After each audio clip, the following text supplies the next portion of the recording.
नमस्ते, वंदे मातरम, जय हिंद। पश्चिम बंगाल किस तरह से जम्मू कश्मीर की राह पे बहुत पहले से चल पड़ा है और लोग आंखें बंद किए हुए हैं।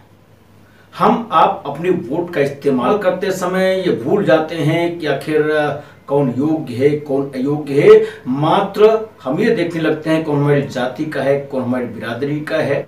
कालाबाजारी करेंगे, गलत काम करेंगे तो कौन हमको बचा पाएगा। लेकिन ऑथेंटिक वे में आप देखेंगे रेरा और हीरा इसको बिल्कुल क्लियर कर देता है। ऐसे लोग जो हीरा बना रहे हैं उनको सपोर्ट कर रहे हैं, वो चाहे उत्तर प्रदेश में हो चाहे किसी भी अन्य प्रदेश में हो। निश्चित रूप से कहीं ना कहीं वो उसी रास्ते पर चल रहे हैं जहां से राष्ट्र में अराजक तत्वों की भरमार हो जाए और राष्ट्र भारत ना होकर विखंडित भारत हो जाए। ऐसी कुछ लोगों की मंशा है, ये उनका हिडन एजेंडा है। ये आपको समझना पड़ेगा। रेरा क्या है और हीरा क्या है ये बता रहा हूं।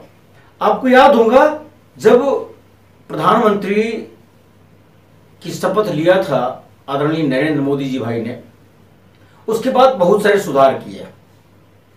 उनमें से एक रेरा भी है, real estate regulation and development act 2017। और ये कानून जो आया, जो बायर्स हैं उनके हितों की रक्षा के लिए आया। ये कानून राष्ट्रपति की स्वीकृति पाकर अस्तित्व में भी आ गया, लागू भी हो गया। लेकिन वही मुख्यमंत्री जो आज हैं, इसके पहले भी थी, उन्होंने क्या किया, हमें तो अलग से जम्मू कश्मीर की तर्ज पर रोहिंग्या और बांग्लादेशी के जो लाभ की बात है सिर्फ वो करनी है। इसको दृष्टिगत रखते हुए West Bengal housing industrial development regulation act 2017 ले आए। 95 to 98% सारा का सारा एक्ट वही है जो केंद्र सरकार ने किया। कॉन्करेंट लिस्ट की अगर 6 और 7 को देखें तो उसके तहत पूरी पावर है। और जो रेरा है केंद्र सरकार कानून, उसकी सेक्शन 88 इस चीज को अधिकृत भी करती है कि राज्य सरकारें कानून बना सकती हैं। कुछ ऐसी प्रोविजंस उसमें उन्होंने अलग से जोड़ी जो केंद्र सरकार के कानून का मखौल उड़ाती हैं, यानी पैरेलल मैकेनिज्म डेवलप करने की बात करती है। हमारा भारत संघीय ढांचे पर आधारित है, केंद्र और राज्य के अधिकार अलग अलग हैं। निश्चित रूप से अगर राज्य समवर्ती सूची पर कोई कानून बनाता है तो केंद्र उसमें हस्तक्षेप नहीं कर सकता। लेकिन राज्य ऐसा कोई कानून नहीं बना सकता जो केंद्र सरकार द्वारा बनाए हुए कानूनों का विरोध करता हो, डायरेक्ट कॉन्फ्लिक्ट में आता हो। और अगर डायरेक्ट कॉन्फ्लिक्ट में नहीं भी आ रहा है, अगर डायरेक्ट विरोध में नहीं आ रहा है, तो भी अगर साइलेंटली वो अपोज करता है तो भी वो रिपग्नेंसी है और अनकॉन्स्टिट्यूशनल है। मैं इसको मोटे शब्दों में समझाऊंगा आपको।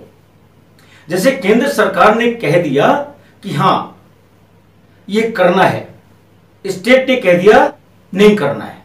यही हुआ रेरा और हीरा में, कार पार्किंग को लेकर, गैराज वाल, इन सारी चीजों को लेकर के। और यूं कह सकते हैं कि वेस्ट बंगाल की जो पूर्व की मुख्यमंत्री थी और आज फिर मुख्यमंत्री के पद पर आसीन हो गई हैं, जो हीरा बनाया था वेस्ट बंगाल सरकार ने, ना तो उसको राष्ट्रपति की सहमति के लिए विचार के लिए रखा गया और ना ही संविधान के अनुकूल उस पर एसेंट ही प्राप्त की गई, इसलिए भी वो एक्ट अनकॉन्स्टिट्यूशनल था। इस तरह से विरोध भारत की सर्वोच्च संस्था संसद को धता बताकर ऐसा कानून बनाना जो भारत के संघीय ढांचे को ही चरमरा देता हो, उसको माननीय उच्चतम न्यायालय की डॉक्टर DY चंद्रचूड़ और शाह की बेंच ने अनकॉन्स्टिट्यूशनल घोषित कर दिया। यानी अब वो कानून जो हीरा बनाया था वो हीरा नहीं, अब वो राख बन चुका है, उसका कोई वजूद नहीं है। लेकिन पब्लिक के इंटरेस्ट को देखते हुए उन्होंने एक बात जरूर दिया कि जिन लोगों ने हीरा के तहत अपना पंजीकरण कराया है जजमेंट होने के पहले तक, उनके हित किसी भी प्रकार प्रभावित नहीं होंगे। जबकि दूसरी ओर आप देखेंगे 2017 में कानून आ रहा है रेरा का, हीरा भी 2017 में आ गया, वहां की असेंबली ने पारित कर दिया।